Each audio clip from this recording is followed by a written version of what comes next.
Hello and welcome to this episode of the Reset Podcast. I'm your host, Lauren Mignot, Global Chief Experiential Officer at VML Y&R Commerce. And each week on this podcast, I bring on great business leaders who are doing some game-changing work. This episode is no different. I am delighted to have Tommaso Di Giovanni, who is the VP of International Comms at Philip Morris International, which also for short, PMI.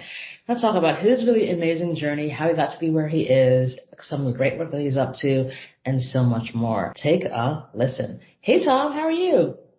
Hi, thanks for having me. I'm okay. It's a sunny day in Lausanne, and I have to tell you, looking out of the window, it makes me feel like I would love to be out there at some point. It's gorgeous spring here. Yeah, you gotta go outside, get some fresh air, just a smidge, just a little bit of a smidge. So the podcast always starts off with the first question always being the same, and I'm curious to see what your answer is going to be. So Tom, what was your first job? I may surprise you, but my first real full-time job was actually as an economist on R&D statistics. I was a contractor at the time for the European Statistical Office, Eurostat. Yes, I know. Quite surprising for a communicator, isn't it? Yes. I know, but it was actually, to be honest with you, it was a very interesting job. I was at the time maintaining databases around statistics on patents, government budget appropriations on R&D personnel for all European countries. I was doing analysis, writing reports published for all those who had an interest or were working in the field. And I have to say I learned a lot, like things like methodological rigor, the ability to do proper analysis, the functioning of the EU institution. And this actually helps me a lot today as a communicator, because I think those are skills that any communicators should have. Yeah, they're so important, and also it's really key that, like, again, those skills you learned the first job that folks always mention always dovetail into what they do now, because what you learned there helps kind of be that kind of guiding light to get you to the next phase of your career. So I'm guessing that there were some twists and turns before we got to your current role. I'd love to hear that journey. Yes, I mean, twists and turns, I had many. As I mentioned, I started as an economist and statistician, and then there was a point where simply working for the EU institutions wasn't exactly what I wanted to do. I wanted to be in a slightly more dynamic environment. I wanted to work for the private sector, and I started looking for a new job. I was at the time based in Luxembourg, and while I was searching, I got this great offer from Paris, or to be precise, it was Neuilly-sur-Seine, nearby Paris at the time. And Philip Morris France, the affiliate of Philip Morris International in France, was looking for somebody with a rather atypical profile, somebody who would not be a business developer, but who could do business development, who would have the openness of mind to deal with things like taxation on tobacco issues, regulation, and business planning, sometimes logistics, but needed to be an open, broad profile. And apparently we got along very well. So I ended up very rapidly in Neuilly-sur-Seine in Paris. And that's where my journey with Philip Morris has started. And I have to say, at the beginning, I was doing business development and I loved it. I loved it for one reason. When you work in business development, you really see all the data of the company, of the affiliate. And I was young, I was very motivated. I remember I would spend my nights reading those data and trying to figure out something that my colleagues hadn't figured out, something that we could do different, more. And a couple of times I ended up on the desk of my MD. Consider I was relatively junior. He was much more senior than I was. He was the boss of the affiliate. And I would end up on his desk with full analysis that would say, I think we need to do A, B, C, and D based on the data I saw. And that's a bit pushed for a junior. Was he happy with all this work you were doing, or was like, well, who is this kid? He was a great guy. I still remember him, and I'm in touch with him, actually. He was a great guy and he loved it. He actually, one of those projects is I looked at the data and I thought it was time for us to launch a new product, a product that wasn't a cigarette. So I went to his desk and said, look, I think we need to do this. And he goes, that's a great idea. Fully agree with your analysis. You lead the project team. Wow. And, that's real leadership. That's what everyone should do with junior people who have good ideas. I try to do the same. It's not always easy, but I try to do the same with my team. Wow. So you have this really great boss who sees that you are young but full of ideas that are backed up by data. And then that kind of puts you on this incredible journey. So how long have you been with PMI? 21 years. It's been a long journey. It was literally my second job after the job in Luxembourg. And it's been an amazing journey. I mean, I never stood still, to be honest, because people may think you've been in a company 21 years, that may become boring. Well, in my case, I have to say not at all, because I changed countries very often. I changed jobs. I changed functions. I always had new challenges. For instance, after France in business development, I remember there was a moment when I was asked to move to comms, to communications, by another great boss who's still my friend today. And I remember I told her, look, I'm not sure when I move to communications because I really love the data. I really love what I can learn through them. I really love insights into strategy. And she looked at me and she gave me one line that I still remember and that I think it's important for anyone. She goes, look, truth is you're a smart kid. You can know it all. You can be the one with the best ideas. But if you don't know how to communicate them and to rally people around them and to make them turn into a reality, then those ideas may be worth nothing. So why don't you come to comms and learn that part and then you become a full round professional? And I go, well, that's good advice. And I did. And then from that moment on, my journey was through communications. I came to Lausanne. I worked in the press office. Then I had a job in regulatory affairs and communication for Latin America, based actually in New York. Oh, wow. Yes, see, we have something in common. Yeah. And then I had an amazing opportunity to go to Brazil. I spoke Portuguese because I studied in Brazil.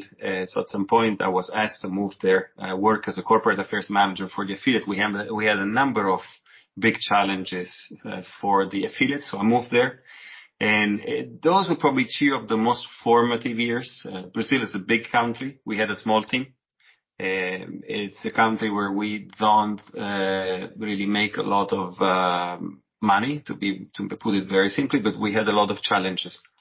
We grow tobacco. I mean, actually, others grow tobacco for us in Brazil. We have a factory.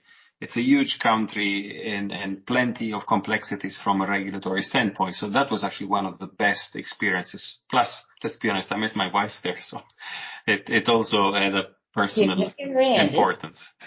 Yes, totally. Fantastic. So, obviously you work for Philip Morris and it's a, long, well-known company that markets products that are kind of the unmarketable. So as a comms person, I am always fascinated by your industry because how do you all talk? What is some of the things that you all have been able to, as you've evolved, because obviously we're going towards a smokeless future, to, stay relevant and unique at this particular moment? Look, it's interesting you say that because, yes, I mean, cigarettes are a product that causes disease. Let's face it. It's addictive and comes with the baggage of history, with skepticism. And of course, we're fully aware of that. I mean, those are facts. But at the same time, what we're driving today is very different than just selling cigarettes. I mean, Philip Morris International in the last decade or so is really focused on something that goes well beyond cigarettes. We know that we have the research, the technology to produce and commercialize products that are a less harmful alternative, a better alternative than cigarettes. Certainly a better alternative than cigarettes. And that's exactly what we're doing.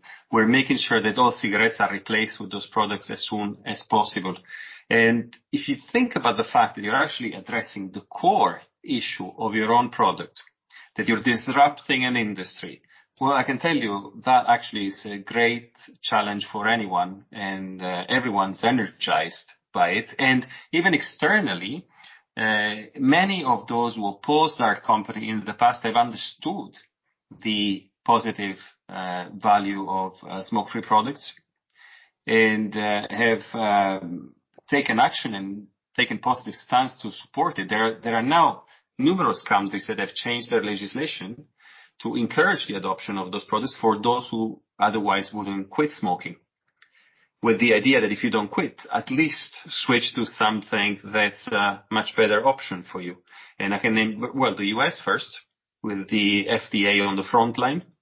We're talking about 2012 in that case. And actually, one of our products was authorized by the FDA for commercialization according to new rules in the US in 2020. But then I can name New Zealand, I can name the UK, recently Greece, Italy has changed their laws. There's at least 10, 15 countries that have made progress in changing old legislations because they realize, look, of course the best thing a smoker can do is not to start or to quit. The truth is the vast majority of them don't. They continue to smoke.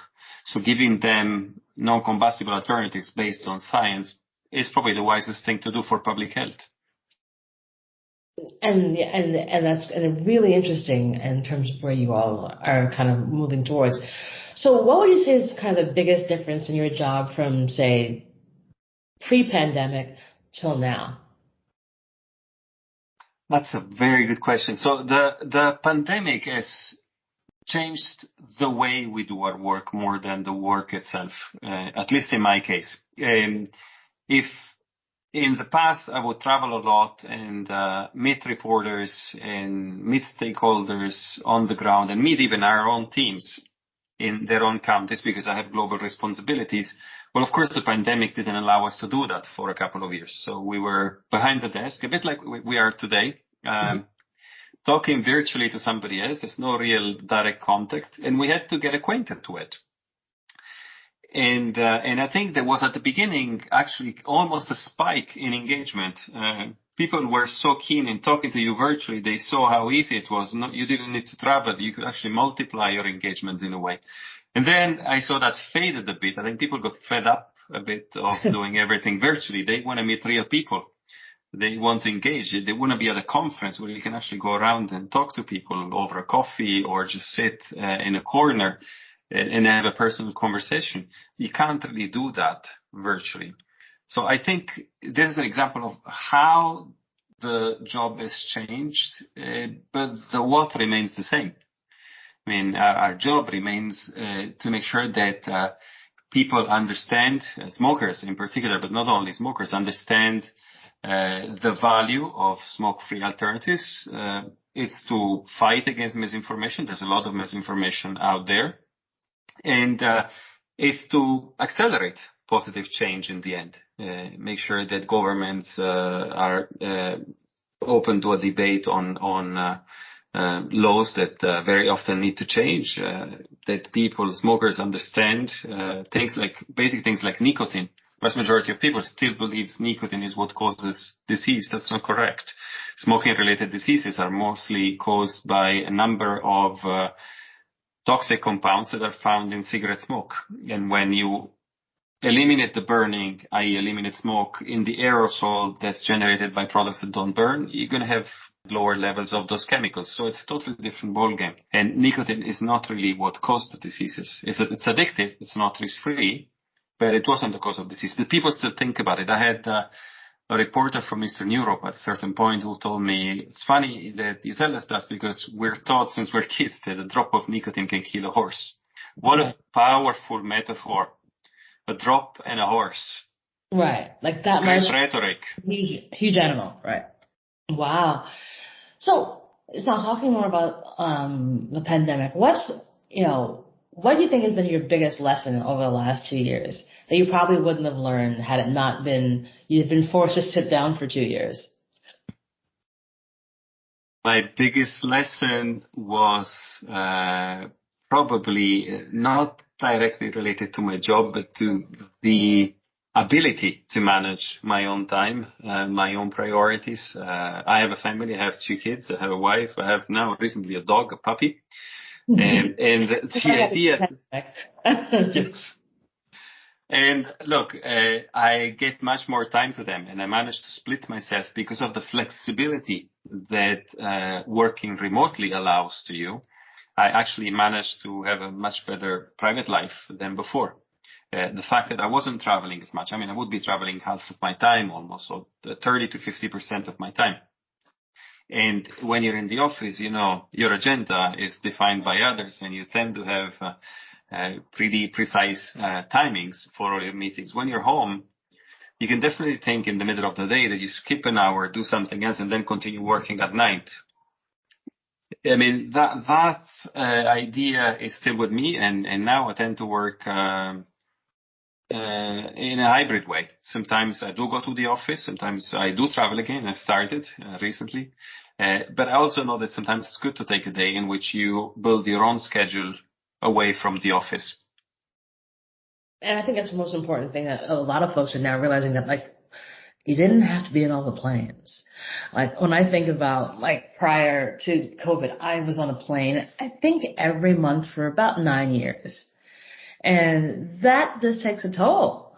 And you just, not only is it bad for corporate footprint in terms of carbon neutrality, but also just the toll of doing that. And after a while, it's like, what is actually the return? Yes, you're doing business, but like, what's that doing to your time, to your body, to your health? And so, one of the surprise blessings out of this was getting some time back and having the ability to actually like enjoy it. And I got to enjoy parts of New York that I never knew even existed, because like, who has time to like go up the West Side Highway and like discover there's like a lighthouse? Like I did, because I had time. But I think the gift of time has been the one thing that's come out of the pandemic that's so important, and something that we should, hold on to as we now open back up, and I'm back on a plane. I know the feeling. So, when you look upon like, obviously you've got a very complex job. Tell me about a time where you had a project or a program or experience where you're like, there's no way we're going to get out of this, and then you did. Probably, look, thinking back, one of the biggest challenges I had was when in 2013, at the end of 12, I received this phone call that says, look, we finally have a product that's a better choice than cigarettes. And, we're going to go for it. We're going to commercialize it, and we're going to invest into it. And I was hesitant. I was skeptical, because we did attempt to do that in the past. And they didn't work. They failed. They failed because either the product wasn't appreciated by consumers.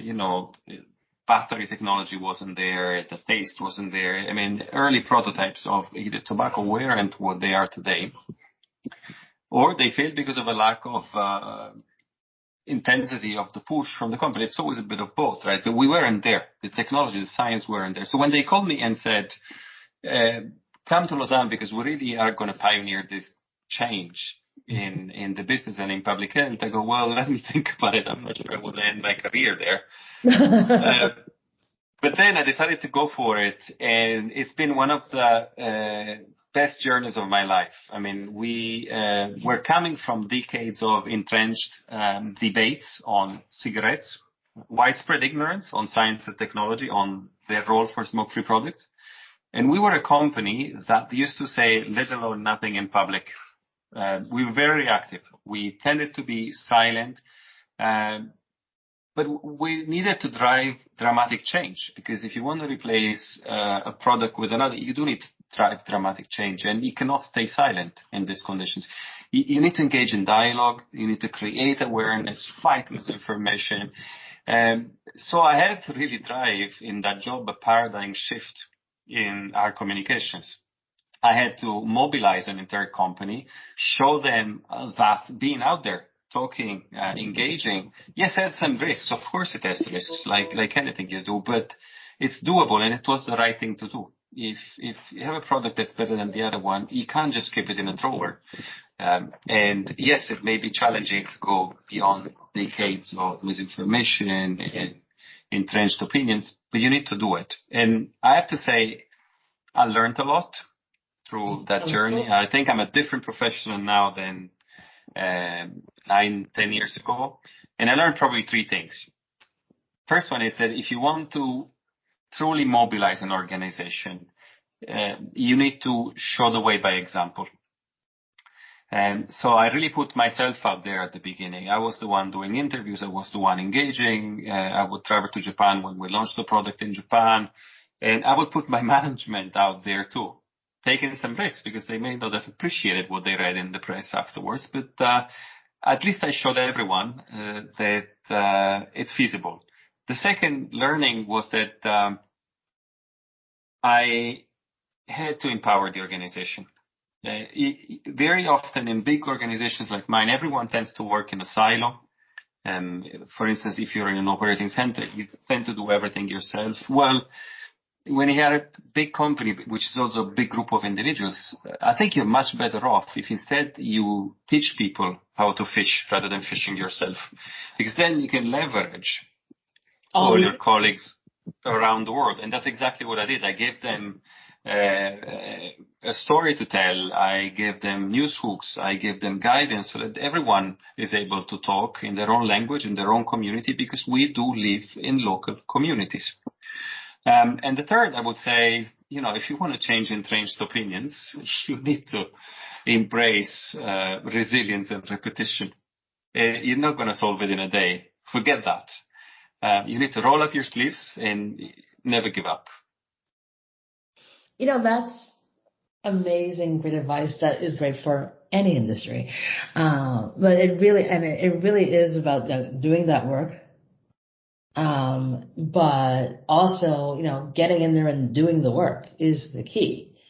And also not giving up. Because I think sometimes it's, this door is closed, so there's no way for me to get through it. It's like, well, if there's a door, there's probably a window nearby somewhere. Which means you can use that as your way around to find your way. But the importance of, getting in there and getting into the arena and taking it on is so key, and it's something I think oftentimes gets lost on it because we're in this fast-paced world where everything is instantaneous and it looks like it doesn't require a lot of work, and it's like, but is it sustainable? What actually works? What actually has, a much longer tail?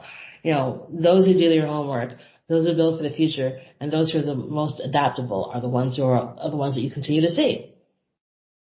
You know what? If I can actually build on this, very often what happens in companies is that there's a lot of pressure to deliver right now. And I think that pressure is fair. It's fair because we all are fast-paced today. We all want to achieve everything now. It's good. It's actually not a bad thing. But I think with time, I learned, and I think anyone should consider how to manage that. Because while you want to go as fast as possible, you also need to manage expectations. And I think engaging in dialogue on what can be done, what, by when, and how is the most important thing at the beginning of any project. If you try to rush it out, you may simply fail, you and the organization. So I believe setting expectations right since the beginning of any important project is key. Yeah, and being realistic that you're not going to solve every single problem tomorrow. But also that's a level of bravery that we oftentimes don't see. Like I see it in so many different places. We're like, can you just tell them to come back to earth? And here's what's actually realistically going to happen. Option A, option B, option C. If you'd like a moonshot, we'll make that option F. How about that? Just in case. But the ability to understand that there is no one finite solution. There's always going to be there's many, many ways to go down that yellow brick road. And it's a straight shot, it's one to the left, one to the right, there's one through the sky, and the ability to be adaptable to that is so very key. And I think that's a great point in terms of how to build for the future and not get stuck. So for you, awesome executive, living through the pandemic, what in the world do you do for your self-care? I follow my heart, I would say, and I do what I like the most, and those are really 2 or 3 things. The first one is sports. I've always played sports since I was a kid. I played competitive sports and particularly volleyball, beach volleyball, tennis, to a certain extent, soccer. I was very active as a teenager, I must say. And actually, one of my dreams, believe it or not, because we're talking to the U.S. audience, I was big into beach volleyball, and I had two idols when I was a teenager. One was St. John Smith, and the other one was Randy Stoklos. Yeah. So you probably remember them because they were real stars. And when I lived in Manhattan, I started training because I thought, look, I want to play at least a tournament here. And I was older. I was 30 something already. But then one day I was playing this tournament, and guess who comes by? Oh my God. Exactly. Yes. Really? Oh my gosh. Those are things that happen when you travel the world. So look, the first one is playing sports, and I continue even today to play sports. Of course, not as much as before, but I do. So I do play tennis every now and then. I do go for a run. I like swimming, paddle boarding, and biking. I mean, you name them. The second thing that I love is reading, particularly about history, and I love the opera. So every time I can, I try to go to a nice opera. I love the classics.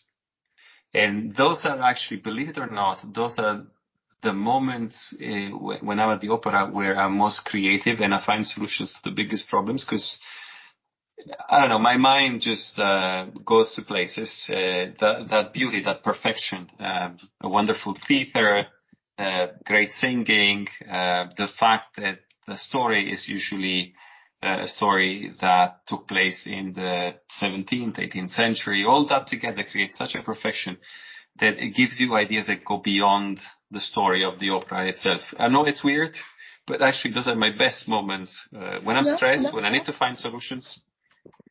No, not weird at all. I know, I would agree with you. No, I love the opera. And I think because I guess I know an embarrassment of riches because I live in New York. And, a friend of mine we just got tickets. I'm going, I think next week. So it'll be my first time going in 2.5 years. And, but there is something, there is something so unique about the experience of sitting in the chair and then just engrossing yourself in the music and the story. And depending on how elaborate the staging is, I think I love when it's much more of a, kind of not sparse, but more minimal staging. And it's just the actor on stage. And you're just like and you're right. And I can totally see how it sort of gives you a kind of different kind of consciousness because like you already kind of get taken away and swept away in that. And that can help clear your mind and like you walk out of that with a whole new kind of fresh feelings, of course, instead of like make some ideas start popping. So yeah, I fully agree with you on that. And that's awesome. And the sports thing. So yeah, like I said, next time you come to New York, Tom, like we've got the opera crowd. We got opera date. So we go to the Met in Central Park next time I come. Exactly. And then last question for you. Do you have a give and or an ask of the audience? An ask for the audience. Or give, either one. An ask is probably for everyone. I mean, we're going through this dramatic change in our company. And I'm seeing how much skepticism sometimes there is with change. So if there is an ask, as in general, when you see positive change, give it a chance. Because there may be something very good in there that you're ignoring, not taking seriously. And if I have a give, perhaps it's, look, even when you have big challenges ahead, I mean, think about what we're trying to achieve, right? Entrenched opinions. Decades of attacks against us, still a lot of people who don't like us. But even in those situations, if you're resilient, if you really believe in what you do, I think you can succeed. So if there's something that I want to give is this passion and the idea that if you really want to do something, you can do it. I love that. Tom, I mean, you're just like full of amazing wisdom and clarity. And, it's why I continue to love doing this because, it's always really important for executives, to share the journey, how they are how they're adapting, and especially as we sort of come into this post-COVID world, how they're viewing the world differently. Because and acknowledging that. 'Cause I think that sometimes folks are like, well, no, everything's exactly the same. We'll be like, no, it's not. Shut up. But the clarity of purpose around it is just a delight and refreshing. So I thank you so much for joining me on the show today. Thanks. Likewise. It was really nice to have this conversation with you, and perhaps one day we'll have it in person. As I said, come to New York, or if I ever get out to Switzerland, hey, you never know. Lausanne and Florence. It's done. Deal. Yeah, done. Awesome. And so we'll put information in the show notes for folks to connect with you and learn all about the really great what you all are up to. And that is our show.